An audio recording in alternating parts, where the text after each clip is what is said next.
Procedure draw થઈ ગઈ circuit તો સૌથી પહેલા શું લખો એક્સપેરિમેન્ટના એમ પછી આવે તમારી સર્કિટ ડાયાગ્રામ અને એના પછી આવે પ્રોસીજર એની તો પ્રોસીજરમાં આવશે સૌથી પહેલા કે આ સર્કિટ શું છે તો એ ચાર રેઝિસ્ટન્સ છે ચારમાંથી ત્રણની વેલ્યુ તમને ખ્યાલ છે ચોથાની નહીં ખબર P and Q resistance are fixed resistance એની વેલ્યુ તમને ખ્યાલ છે તો એ ફિક્સ્ડ રેઝિસ્ટન્સ છે ત્રીજો resistance R it is a variable resistance જેની વેલ્યુ તમે વેરી કરી શકો જનરલી શું લગાવ્યું અહીંયા રિઓસ્ટેટ हमारी जोड़े શું છે વેરિએબલ રેઝિસ્ટન્સ કયો rheostat clear and S is a unknown resistance આની વેલ્યુ તમારે ફાઇન્ડ આઉટ કરવાની છે ક્લિયર તો પ્રોસીજર માં લખો the two resistors P and Q are fixed resistance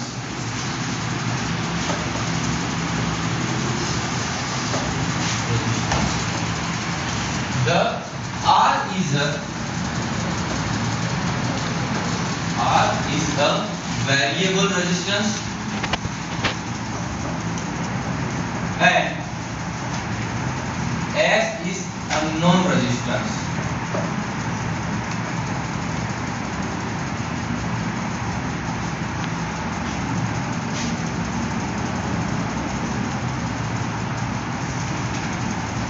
Between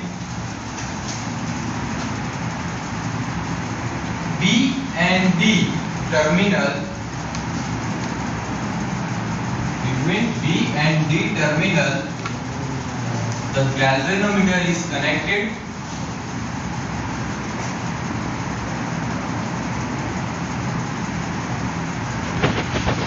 and the resistance of galvanometer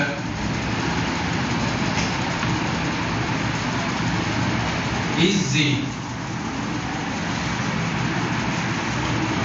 Clear?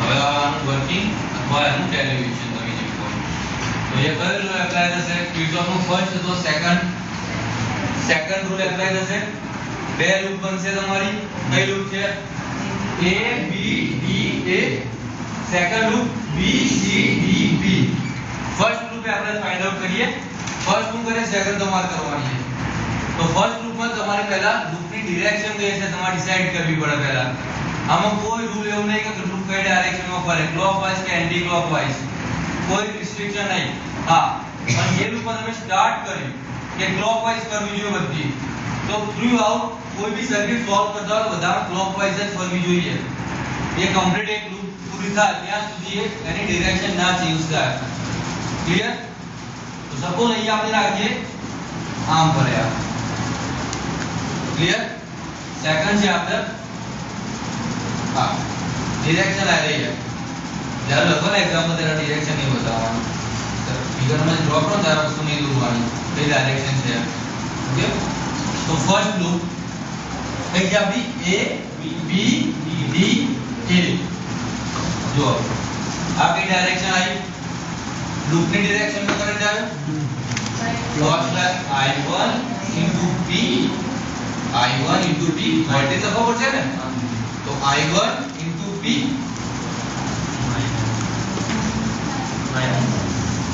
एक direction I तो minus Ig into G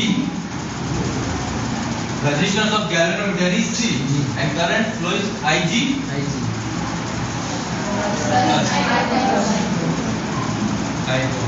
is equal to 0 equation number 1 for second branch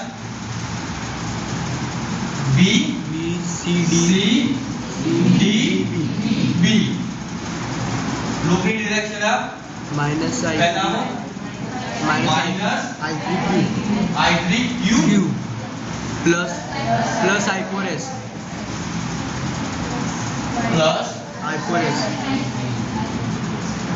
plus Ig is equal to 0 બે equation મળી ગયા તમને હવે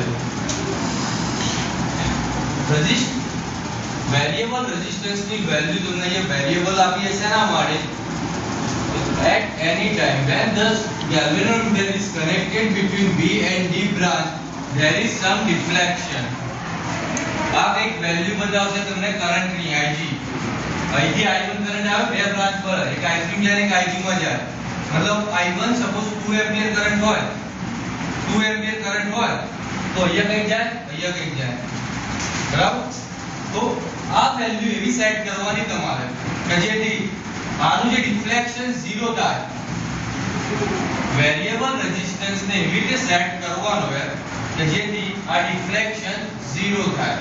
मतलब current એમાંથી કોઈ પાસ ના થાય. Ig = 0. ક્લિયર? અહીંયા વેરિયેબલ રેઝિસ્ટન્સ લેવાનું રીઝન.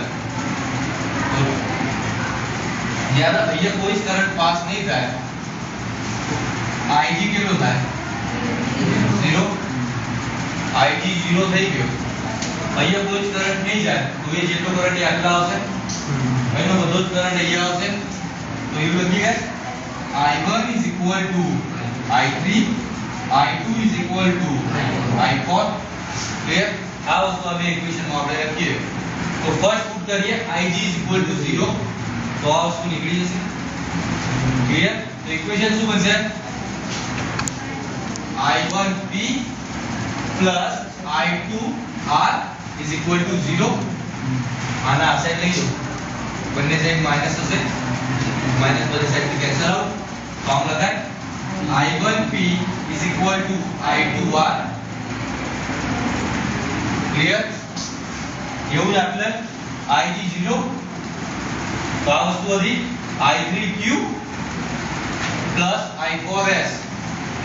સામે લઈ લો રાઈટ સાઈડ -I3Q = -I4S, બંને સાઈડ થી માઈનસ નેગ્લેક્ટ. તો I3Q = I4S. ઇક્વેશન 4. હવે આટલા આપણે કહ્યું I1 = I3 and I2 = I4. તો I3 ની જગ્યાએ I1 લખીએ કે I1, I4 ની જગ્યાએ I2. હવે ઇક્વેશન 3 ને ઇક્વેશન 4 વડે ડિવાઇડ કરું, ઇક્વેશન 3 ને ઇક્વેશન 4 વડે ડિવાઇડ કરું તો શું મળે મને? I cancel, I2 cancel, E/Q = R/S. આપણે અનનોન રેઝિસ્ટન્સ ની વેલ્યુ ફાઇન્ડ આઉટ કરી હતી. અનનોન કયો તો આમાં S. S = RQ/P. વેલ્યુ મળી તો મળી અનનોન રેઝિસ્ટન્સ ની વેલ્યુ. ક્લિયર? ડિરાઇવ કરો આખું ઇક્વેશન પહેલાથી.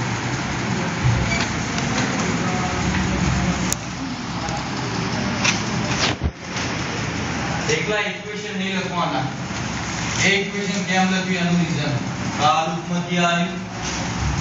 Ig ની વેલ્યુ 0 કરી, I1 = I3 થયું, પછી એ નવું ઇક્વેશન મળે. ક્લિયર? પ્રોબ્લેમ